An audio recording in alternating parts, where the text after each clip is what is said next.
My name is Kyoko Nancy Oda, and I was born in the Tule Lake Segregation Center in Northern California. I was 5 months old when I left camp, but leaving a camp affects you for your life.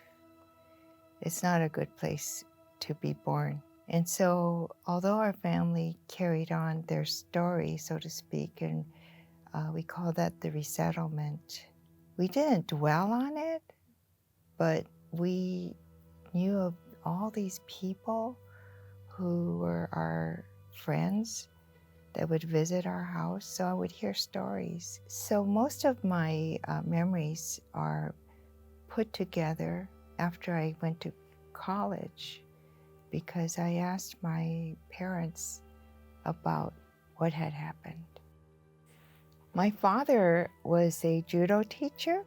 He was unusual because he was almost 6 feet tall, and he had a spirit of adventure. His occupations changed from time to time. He came to the United States after an education in Japan. He is what you call a kibe, a person born in the United States, raised in Japan, and returned at age 17. So when he came here, he wanted to spread judo, but first he began to work in his brother's bicycle shop in East Los Angeles, and then he became an iceman, because those days people would put ice in the refrigerators. And then he became a language teacher in the Antelope Valley, and that's where he met my mother. Even though by the time I was born, things were different, he made sure that I had a world vision. My mother was always the most beautiful, happy person. I call her sunshine. She was like the bright future that he was looking forward to being part of. I have 2 sisters. Sayuri Francis is 10 years older than me, and Ernie Jane Masako she's 6 years older than me. Both of them grew up together in Boyle Heights in East Los Angeles. We were brought up to be individuals, which is kind of unusual for our time.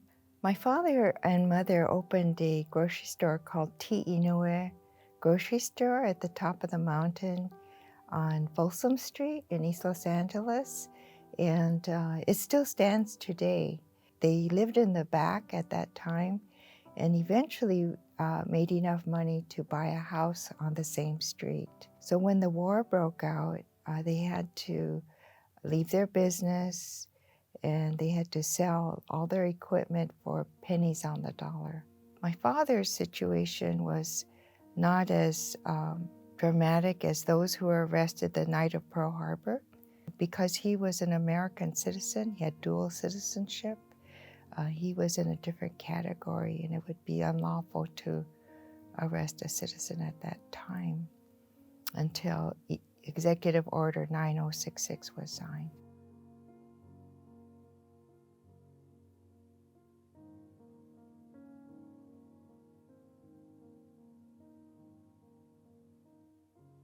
So the United States government put up signs on telephone poles that said all people of Japanese ancestry must report by a certain day and time.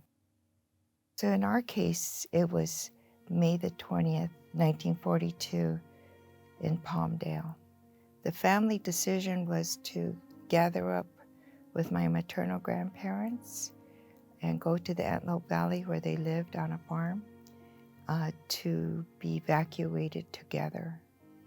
They took a train at the Palmdale train station and were removed from Lancaster and taken to Poston, Arizona, which is where the Colorado River Indian tribe still is living.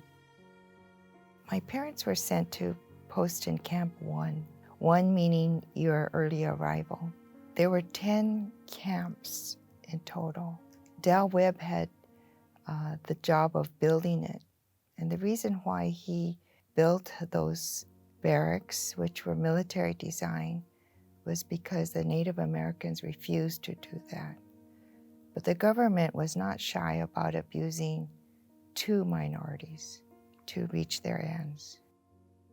My father's feelings about the incarceration was that he felt that America had broken its promise, that it's supposed to be a land of democracy. And he came here hoping for a bright future. He was not bitter. He was not angry, but he felt that there was a violation of his rights because he was arrested later and put into a stockade with no charges. The reason why they left Poston to Tule Lake was because there was a loyalty questionnaire. They were going to start recruiting men and women for the military. So everyone over the age of 17 and 18 had to fill this out, even if you were 62 years of age. And it was done very hastily, so there was a lot of confusion because especially our first generation, who we call the Issei, when asked these loyalty questions, realized they could have no country. Because question 27 says, are you willing to fight wherever ordered? So a person like my father could not agree to fight in the United States Army wherever ordered because his brothers were still in Japan. And that's unthinkable. And we know of stories where they did meet eye-to-eye brothers. Can you imagine how the mother felt?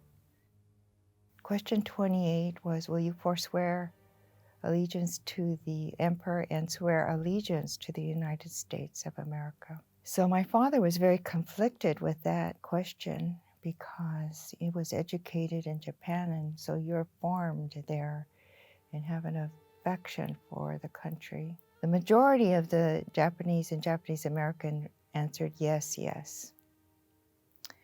But he answered no, neutral, and was thrown into a category of disloyal American. People who answered yes, no, no, yes, or didn't answer at all because they were just totally frustrated and confused because the consequences were so severe. 9 camps pulled these individuals who were labeled disloyal out and sent them to Tule Lake. He was arrested on November 13th in front of my mother and 2 sisters. An area called the Bullpen. 9 men were in the stockade. And the neighbors, he was so grateful to them for taking care of us. So even though he was interviewed by the military police and later by the FBI 2 times, there were never any charges. He was there for 3 months and 1 day.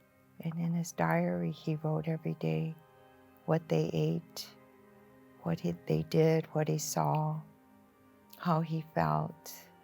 This is why I know how he felt about my sisters and my mom's well-being.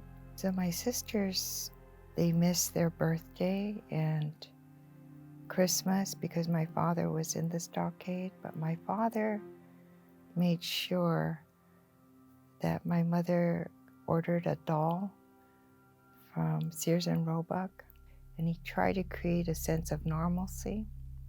My oldest sister told her children, I choose not to tell you these stories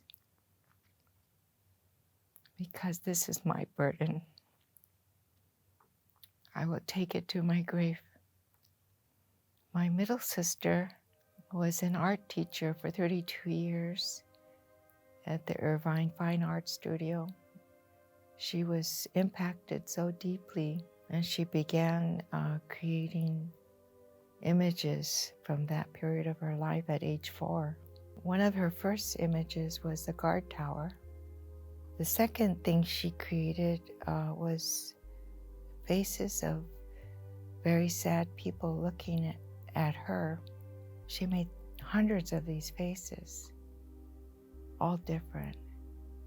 And then she created our family, the 2 little girls, and they're holding on to my mom, with my dad kind of pulled back in the back because he's in the stockade, and my mother holding an infant, which was me. October became November, got very cold, so they started having to shovel their own coal. Some people would cook, some people would serve, some people would wash dishes, some people would get the coal, some people would take the urine out because they had, for example, 8 toilets, of which 3 were broken for what would become 200 men. So they started using coffee cans and, disposed of the urine. But, they're trying to just get through this thing, but the food was getting worse. He would write about the food, so when you read the diary, you think, oh, this is crazy. He just, every day specifically what they're served. So one day they served rotten mackerel, and he said, we're Japanese, we know what fish is supposed to be like. We won't eat this. And they served it a second day. So of course they didn't eat it. They don't want to get sick. My father always told me, I know rotten food, and now I know why, because he was subjected to these conditions. So it went down to 1 teaspoon of rice, and he said, how can the younger people in this stockade survive? Because some were boys, some were men like himself. He was 33. And some were older. So during this period of time, when they were starved and beaten and humiliated, the only way they could protest was a hunger strike. One day before the New Year, one of their fellow prisoners died, and they tried to contact the relative in Hawaii, teletype. And they were told the machine was broken. And my father wrote, such inhumanity. Humans just don't treat humans that way. So these 202 men signed a pact to conduct a hunger strike. And it was snowing on New Year's Day, very important day in our community, in our culture. He writes, no food. Everybody was, gung-ho. But by day 3, people were getting weak, dizzy, losing their spirit, so to speak. And he would go from barrack to barrack, because they were housed in different barracks, to encourage them to carry on. My father said he was willing to sacrifice the only thing he had left. That was his life, to prove the point that they were innocent people, that they were wrongly incarcerated. And he meant this for all, not only the people in the stockade, but everybody in the camp. All of them are innocent. As the days wore on, it became more difficult to continue the hunger strike. And during this period of time, my father did not write any letters to my mother. He said he was getting very weak. The United States government kept bringing loads of food out and putting them outside to tempt them to eat, making it even harder, because you remember they're hardly getting any food, and all of a sudden they see shipments of food and like, oh boy. So anyway, the people who were the most outspoken, ran to get the food to eat. He said, he was a little judgmental on this part of the diary because he felt, he should be stronger than that. So eventually they got down to 45 people who were supporting the hunger strike. So he said, okay, that's it. He went through a real transformation because, it's kind of like when you go on a fast or something, you become very spiritual. He was able to forgive his inmates, forgive his jailers,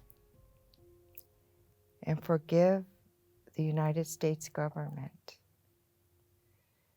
which I couldn't believe. I couldn't believe this. And he really did, because I read about other people being bitter. I never sensed any bitterness in my lifetime from my father, which I think gave him the freedom to rebuild his life. Because when you forgive, it gives you new energy. All of a sudden, he's released, and he goes to the mess hall to thank all the neighbors for taking care of my mother and two sisters. The war ended on August the 6th, 1945, and our family returned to the Antelope Valley, where my maternal grandmother's farm was, by about October. And so for my father, who had a pretty good business, he had to make a decision quickly to find a job. And the store is lost. So he had to pick up a labor job, which was to be a gardener. My mother began working after the war. She had several jobs. One was working in a coal pack, cheese pack factory. And then later she found a good place for her talent, which was to be a floral designer. She made all of my clothes all through school and through high school, and even made my wedding dress. When I went to Lynxville Cemetery in Tule Lake, where a lot of the people were buried from camp, there were lots of babies that didn't make it. My parents went through a lot during the war years, and my two sisters had a difficult time because of their health, and there was poor health care, and I know it caused a great concern for my father and mother.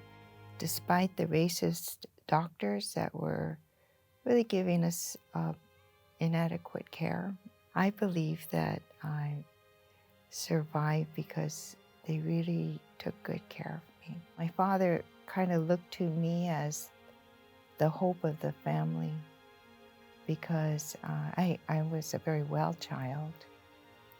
And so when I was born, I have no baby pictures, but on June 20th, he wrote, "I present the world this baby because the world is in chaos and the future is unknown.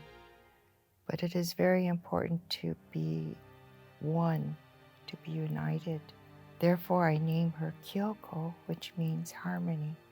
It's a pretty strong name for a baby girl, but it has given me a purpose, and has given me guidance. And this is what I think is so amazing about my dad, that he encouraged us to be imaginative, to be strong women.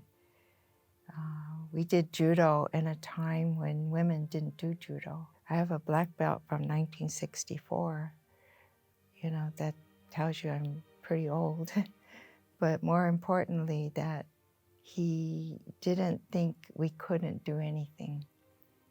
I know that I'm here because of his knowledge.